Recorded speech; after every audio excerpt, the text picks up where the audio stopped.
ई भारत के लॉन्चिंग के उपलक्ष्य में मैं सबसे पहले बहुत बहुत शुभकामनाएं और शुभेच्छाएं देता हूं और निश्चित रूप से इस उपक्रम यशस्वी होगा ऐसा विश्वास भी व्यक्त करता हूं।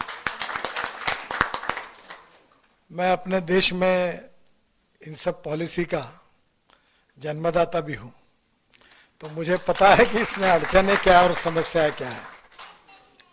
मैंने अभी बताया कि मेरे पास टीवीएस और बजाज, हीरो, ये तीन ऐसे मैन्युफैक्चरर है देश में कि उनका 50% प्रोडक्शन वो एक्सपोर्ट करते हैं। यानी हमारे देश में एक्सपोर्ट का मार्केट जितना देश का है उतना बाहर का है। और सबसे इम्पोर्टेंट चीज ये ही है कि उनकी ई स्कूटर जो है, ई बाइक बड़ी महंगी है। और इसलिए इसमें जो सबसे बड़ी बात है कि उन्होंने दो स्टडी किया था।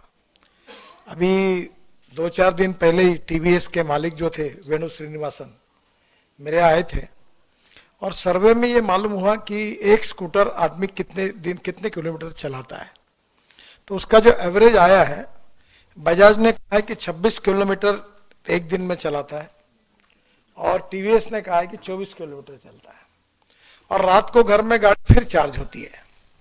तो मैंने इनको सुझाया कि आप बैटरी दो लगाने के, अभी ये बोल रहे हैं सोलर से इसकी जरूरत ही नहीं, एक ही बैटरी चार्ज करके अगर 70 किलोमीटर होगा तो कॉस्टिंग कम होगा। और इसका मार्केट जो है आजकल लोग जो नागपुर, पुणे, मुंबई, ये थोड़ा ब्रांडेड के तरफ है क्योंकि उनकी पेइंग कैपेसिटी ज्यादा है। पर जैसे काटोल है, नरखेड़ है, जलालखेड़ा है, इस टाइप के जो छोटे छोटे गांव है, वहां सफाई कामगार, प्यून, छोटे आदमी भी साइकिल के बजाय इसको चला सकता है। बच्चे कॉलेज में जाने के लिए इसका उपयोग कर सकते हैं। और इसलिए जो मिनिमम मोटर की कैपेसिटी है, उसको जब मैंने ये कानून बनाया था तो उसको मैंने आरटीओ से बाहर कर दिया, रजिस्ट्रेशन की जरूरत नहीं है। तो मुझे आपसे एक ही कहना है कि ये मार्केटिंग रूरल, एग्रीकल्चर और छोटे गांव में ज्यादा होगा। दूसरी बात, कॉस्ट में क्वालिटी के साथ कॉम्प्रोमाइज नहीं करते हुए आप उसको कॉस्ट कम करिए और कॉस्ट आपकी वैसे भी रीजनेबल है। और दूसरी बात, आपको थोड़ा सा मार्जिन ज्यादा लेकर आपके डीलर की फाइनेंसिंग कंपनी निकालकर अगर इसको कोई फाइनेंशियल सपोर्ट मिल जाएगा तो आपका सेल 2 गुना 3 गुना बढ़ जाएगा। आजकल हर कंपनी, ऑटोमोबाइल कंपनी की, अशोक लेलैंड हो, टाटा हो, महिंद्रा हो, इनकी फाइनेंसिंग कंपनी भी होती है। तो ये इसके लिए कोई अगर जॉइंट वेंचर पार्टनर मिलता है और वो उससे आप चेक ले लेंगे, वो सर्विस करता है तो सैलरी डिडक्शन उसको दे देगा बैंक के अकाउंट से, ट्राई पार्टी एग्रीमेंट करके।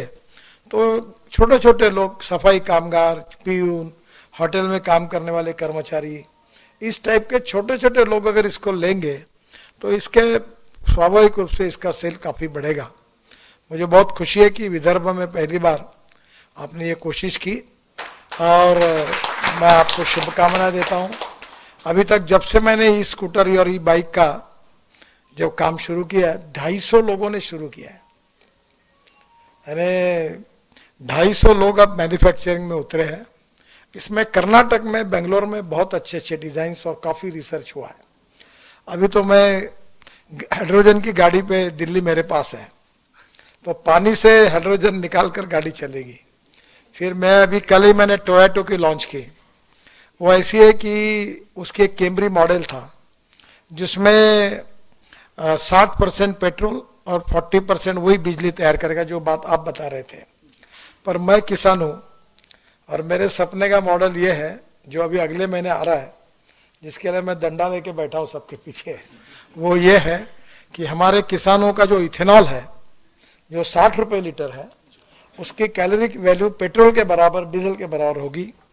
और जो अभी टोयोटो के मॉडल्स आ रहे हैं कि 60 रुपए लीटर का इथेनॉल भरने के बाद 40% वही बिजली तैयार करेगा। यानी आपके गाड़ी में 30 रुपए लीटर पेट्रोल की कॉस्ट से आपको एवरेज मिलेगा, एकदम बचत होगी और प्रदूषण से मुक्ति मिलेगी।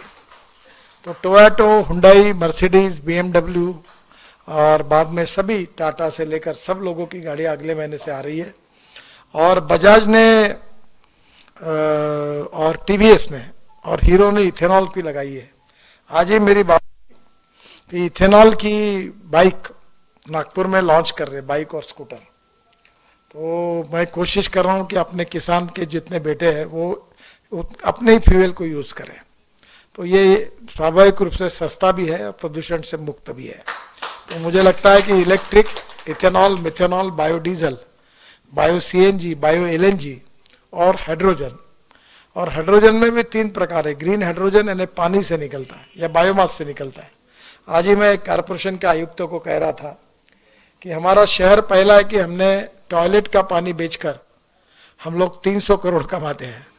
तो मैंने आज ही उनको कहा कि जो सॉलिड वेस्ट को सेग्रीगेट करने के लिए रूफटॉप सोलर लगाओ और वो पानी जो है गंदा पानी, उसी से हम ग्रीन हाइड्रोजन तैयार करेंगे और नागपुर कारपोरेशन की ट्रक, बसेस और कार ये सब उसी पे चलाएंगे। अभी मैं उनको कह के आया कि आप ये प्रोजेक्ट दो।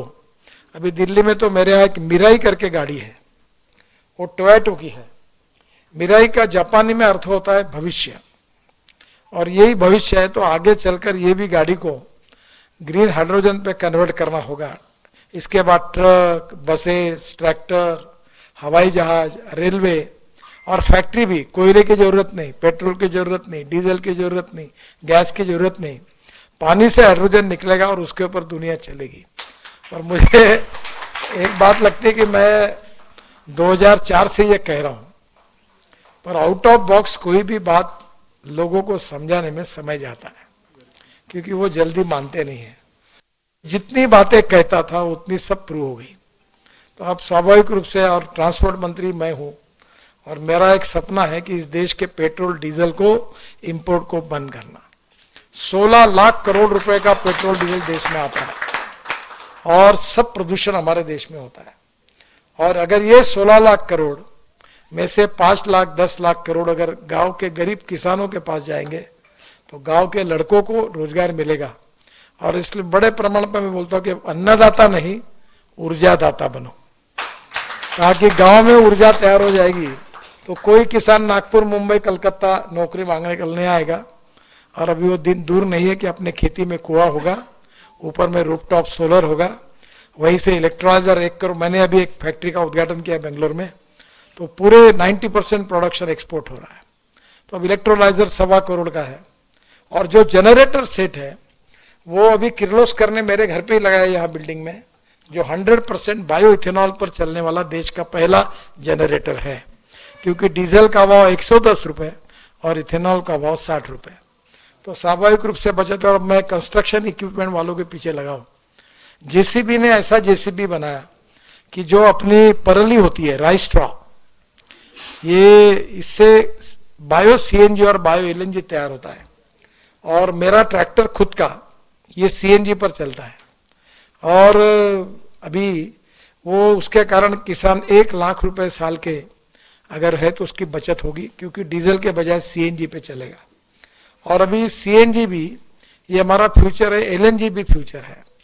तो मैं तो आज मुझे खुशी हुई कि जितना electric, ethanol, methanol, biodiesel, bio CNG, bio LNG, electric और ग्रीन हाइड्रोजन, मैं पीछे पड़ा हूँ इसके। और मैं एक दिन ये दिन देखना चाहता हूँ कि हमारे देश का इंपोर्ट 16 लाख करोड़ का जीरो हो जाएगा और हमारा देश का किसान ऊर्जादाता होगा और गांव के लड़कों को रोजगार मिलेगा। और इससे देश का प्रदूषण, आज जो डॉक्टर की बिल आप दे रहे हैं वो प्रदूषण के कारण दे रहे हैं, वो प्रदूषण खत्म होकर देश को मुक्ति मिलेगी। उसमें आपने आज ई व्हीकल का, ई भारत के नाम से इसका लॉन्चिंग किया है। मैं आपको बहुत बहुत शुभकामनाएं देता हूं और निश्चित रूप से भगवान आपके इस उपक्रम में आपको शुभकामनाएं और आशीर्वाद दे, यश दे, यही प्रार्थना करता हूं। नमस्कार।